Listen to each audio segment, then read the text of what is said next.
오늘은 치의학 박사 김종철 선생님과 함께 치과 질환에 대한 좀 더 정확하고 새로운 정보에 대해서 이야기를 나눠보겠습니다. 네, 안녕하십니까. 김종철입니다. 선생님, 우선 궁금한 게 의학이 빠르게 발달하면서 많은 질환들이 급속하게 좋아지고 정복이 되고 있는데 충치, 잇몸병 같은 치과 질환의 발생은 제가 알기로 예나 지금이나 크게 나아지지 않는 것 같습니다. 가장 큰 이유가 무엇일까요? 예, 충치 잇몸병을 발병을 제외한 나머지 치과 의학의 발달은 놀라울 정도고 정말 눈부시게 발전했습니다. 그런데 충치와 잇몸병은 양대 구강 질환인데 왜 이것들은 잘 잡히지가 않는가? 문제는 다른 데 있는 게 아니고 세균에 있습니다. 충치를 유발하는 균은 S 뮤탄스라는 것은 명확하게 밝혀졌고, 잇몸병은 P 쥔지바리스가 주범이다 하는 것이 알려졌는데 이 둘을 잡으면 되지 않느냐?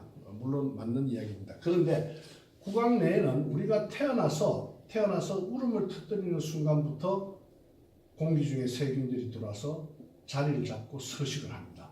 약 700여 종의 세균들이 존재를 하고 있는데 이들이 순기능을 하고 있다는 겁니다. 무슨 이야기냐 하면은 다른 병원균들이 들어오는 것을 막아내고 또 더 좋지 않은 상황으로 가는 것을 억제할 수 있는 면역 기능을 가지고 있기 때문에 이들을 다 죽이면은 문제는 더 심각해지기 때문에 다 죽이면 안 되죠. 그런데 이 중에 충치 유발균과 잇몸병 유발균이 존재를 하는데 이들도 적정 수가 있을 때는 적정 수라는 것은 숫자가 크게 불어나지 않았을 때는 발병을 하지 않습니다. 질환을 일으키지 않죠.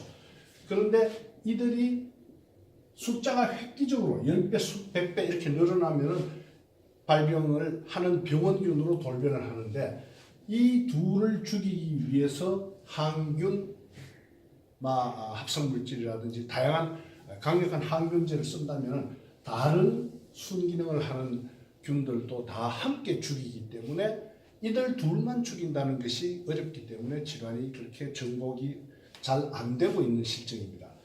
지금 현재 충치균과 잇몸병균만 없앨 수 있는 방법을 찾기 위해서 상당한 노력들을 기울이고 있죠. 그러면은 입안에 세균이 많이 우리가 일반적으로 치과 질환이라는 게 충치나 잇몸병이 양치질을 잘 안 해서 생깁니다라고 일반적으로 알고 있는데 그럼 충치를 유발하는 균은 다르고 잇몸병을 유발하는 균은 또 다르고 그것들이 갖고 있는 특성들에 따라서 질환이 일어날 수 있는지 없는지의 상황도 많이 달라지겠네요. 그렇죠. 충치는 쉽게 이야기해서 우리가 식사를 하고 나면은 한 30분쯤 지나면은 치아 표면에 치태라는 것이 생깁니다. 세균막이죠. 이 세균막이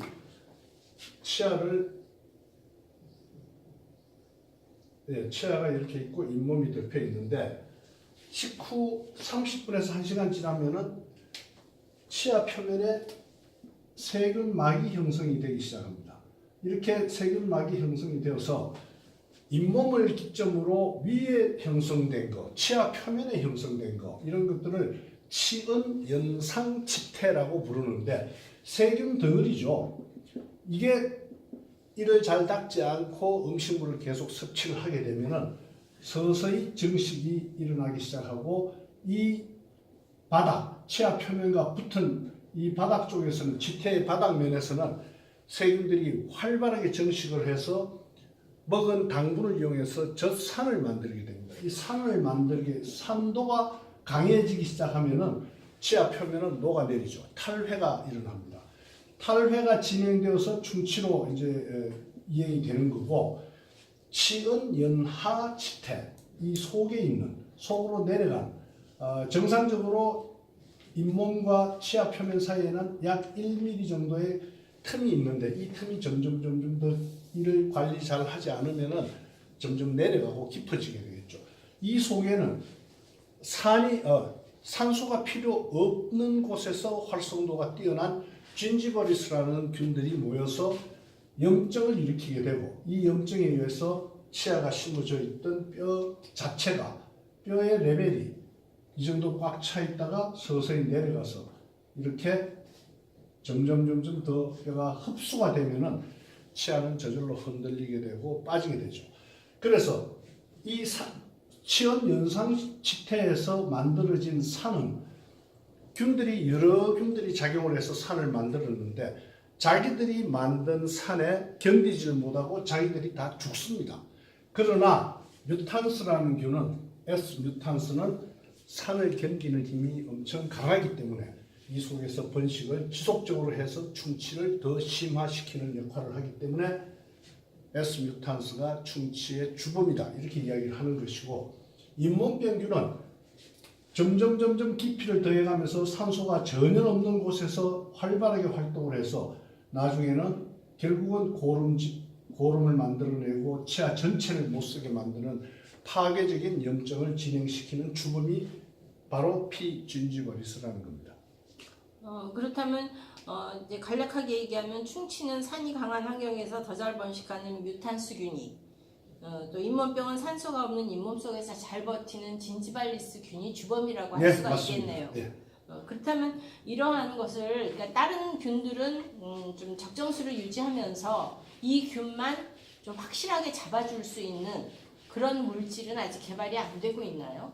그런 물질을 찾아서 꽤 긴 세월을 노력을 했는데, 제가 캐나다에 있을 때 아로마 테라피의 주체인 에센셜 오일 공부를 수년간 한 적이 있는데, 그 에센셜 오일 중에 계피나무에서 추출한 계피 오일에서 시나믹 알데하이드라는 성분이 있는데, 그 성분이 우리 장 내에 들어가면은 장내 유해균은 완전히 죽이고 장내 유익균에는 큰 영향을 미치지 않는다는 문헌을 보고, 잘하면은 구강 내에도 S-뮤탄스와 P. gingivalis 등은 확실하게 억제하고 나머지 균들에게는 별로 크게 치명적이지 않는, 뭐 전혀 안 죽인다고 할 수는 없겠지만은 밥 한 끼 먹고 나면은 다시 원래 최적 숫자를 회복할 만한 그런 항균력을 가진 에센셜 오일이 있지 않을까 해서 한 3년여 동안 70여 차례의 실험을 거쳐서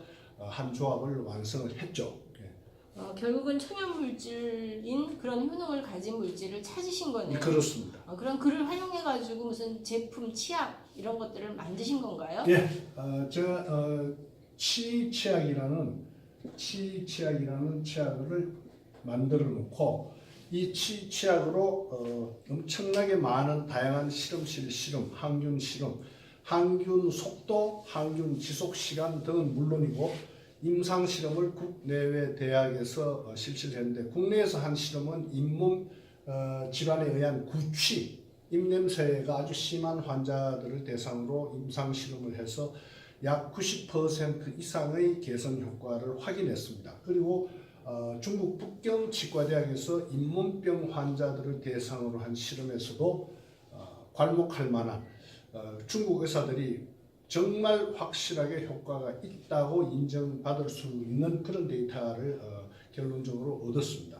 그래서 치약을 지금 구취하고 잇몸병 이 두 가지만 지금 임상 실험을 했는데, 실험실 실험으로는 항바이러스 실험도 해서 한국에 있는 파스테르 연구소, 프랑스 국적의 파스테르 연구소에서 C형 감염 바이러스에 어떤 영향을 미치는지 테스트를 해본 결과 약 30초 만에 치약에 노출된 30초 만에 C형 감염 바이러스가 완벽하게 억제되는 것을 확인했습니다.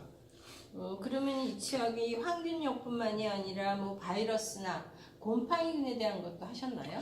곰팡이도 구각염을 일으키는 곰팡이균에 대해서 실험을 해서 아주 확실한 효과를 입증을 했는데, 문제는 이런 치약이 구강 내에 우리가 작용을 했을 때 어느 정도 장시간 이렇게 지속되느냐 하는 그런 것들도 문제가 되는데, 지속 시간을 실험실에서 체크한 거하고 구강 내에서 체크하는 거하고는 개인 차이가 좀 많이 납니다만 상당히 긴 지속력도 실험실에서는 확인을 했습니다.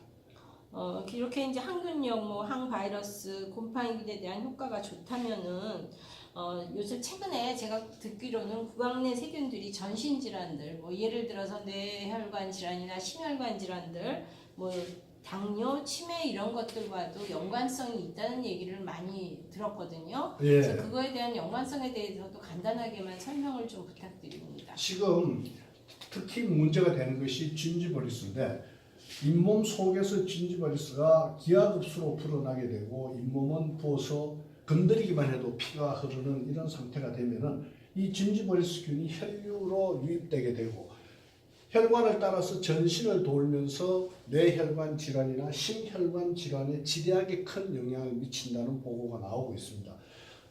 예를 들어서 심혈관 질환으로 뇌혈관 질환이나 이 혈행이 막혀 있는 이런 부분에서 피진지버리스가 엄청난 숫자가 발견되고 있다는 보고도 속속 나오고 있고요. 그 외에 각종 암이나 조사나 출생률을 5배 이상 올린다는 보고도 나와 있습니다. 그 외에 당뇨병이라든지 이 만성 질환에도 이 피진지버리스가 굉장히 관여를 많이 하고 있다고 지금 발표가 되고 있습니다. 한번 거꾸로 생각해 보면은 구강 상태가 아주 깨끗하고 양호한 사람치고 중증 환자는 드뭅니다. 반대로 중증 환자치고 구강 상태가 아주 양호한 분들도 드뭅니다. 뭔가 시사하는 바가 있다고 저는 느낍니다. 네, 선생님 말씀 들으니까 저도 그렇게 생각이 되네요.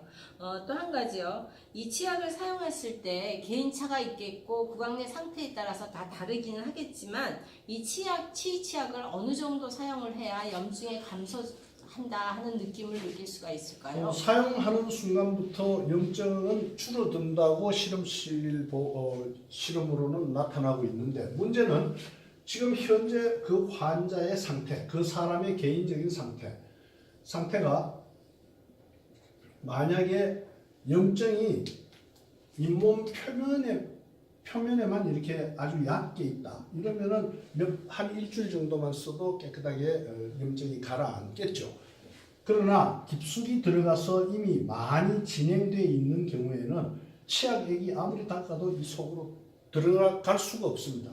그래서 이럴 때는 반드시 치과에 가서 긁어내고 깨끗하게 치료를 한 다음에 다시 치약을 사용하는 것이 좋지, 아무리 빡빡 닦아도 이 속으로 치약액이 도달하지 않으니까 치약액과 균이 맞닥뜨리지 못하면 효과는 없겠죠. 그러니까 개인이 꼼꼼하게 사용해야 하는 것도 있고 좋은 치약을 사용해야 하는 것도 있고 여러 가지 상황들을 잘 고려해서 저희가 양치질을 해야겠네요. 네. 요즘에 치약이나 화장품 등을 포함해서 많은 일상용품에 함유된 특정 성분의 유해성들이 확실한 검증도 없이 인터넷이나 유튜브 등을 통해서 회자되고 있는데 이거에 대한 의견도 좀 잠깐 말씀해 주시죠. 예, 저 개인적으로 너무 많은 정보 속에서 정보를 걸러낼 수 있는 어떤 장치나 도구 없이 그냥 막무가내로 노출되어 있다는 생각을 지울 수가 없고요. 지금 현재 우리 대한민국에서 생산되는 제대로 된 정부 규격에 맞춰서 생산되는 것들은 식약처에서 인정 허가를 받은 것들은 별로 걱정하실 게 없습니다. 단 어떤 성분이건 그 용량, 식약처가 허가한 그 양이 있어요. 그 양을 지키는 절대 넘치지 않는 그런 범위 내에서는 안전하다고 저는 확신하고요. 방부제를 우리 방부제 이러면은 무조건 이 방부제가 큰일 날 것처럼 이렇게 좀 민감 반응들을 보이시는데 거꾸로 방부제가 없다고 한번 생각을 해보세요. 그러면은 액상 제품들은 거의 한두 달을 넘기지 못하고 다 상하고 다 곰팡이 쓸고 엉망진창이 될 겁니다. 반드시 필요합니다. 방부제. 되도록이면은 안전한 방부제를 찾으려는 노력은 지금 각계각 모든 연구기관에서들 노력하고 있죠. 저희 치치약만 하더라도 치치약은 에센셜 오일 자체가 어느 정도의 강력한 방부제 역할을 하기 때문에 방부제를 사용하지 않았습니다만 저희 회사에서 나오는 거품 치약이 있습니다. 그건 액상입니다. 액상은 미생물이 너무나 쉽게 번식하기 때문에 약간의 방부제를 첨가하지 않을 수 없습니다. 너무 민감하게 생각하지 마시고 정부를 믿으시고 그 허가된 용량을 지켜서 쓴다면은 안심하셔도 된다고 저는 확신합니다. 예, 감사합니다. 또 하나 궁금했던 점인데 치약을 포함한 모든 튜브 제품에는 보면은요 튜브 밑 중앙에 까만색이나 무슨 다른 색깔로 마크가 있던데 그게 어떤 분들의 말씀을 들으면은 까만 색깔은 그 물질의 유효 성분이 합성 물질이고 회색 초록 색깔 같은 거는 천연 성분이고 그 누가 만들어냈는지 모르지만 현혹되기 딱 좋은 루머인데 제 물건을 수입해가는 중국 측에서도 아마 그 루머가 돌았던 모양입니다. 그래서 중국에서 해명을 확실하게 좀 해달라 이렇게 요청이 왔었고 식약처 생산 공장 뭐 등등 두루 질의를 했고 결론적으로 이야기해서 튜브를 인쇄를 할 때 기계가 셀타를 인지할 수 있게끔 하는 점입니다. 그래서 중국은 기왕이면은 자기들은 초록색으로 해달라. 그래서 중국 수출은 이렇게 초록색으로 해서 수출을 하고 있습니다. 그리고 저희 치약은 그냥 까만색으로 그냥 가고 있어요. 앞으로 소비자들이 원하신다면 파란색이나 초록색이나 핑크색이나 뭐 원하는 대로 저는 해드릴 수 있다고 생각합니다. 예, 저희가 잘못 알고 있었네요. 여러 가지 말씀 감사드리고요. 이제 계속해서 앞으로 치아 질환이나 또 구강 상태에 대해서 여러 가지 말씀, 좋은 말씀 계속해서 여쭙겠습니다. 네, 감사합니다.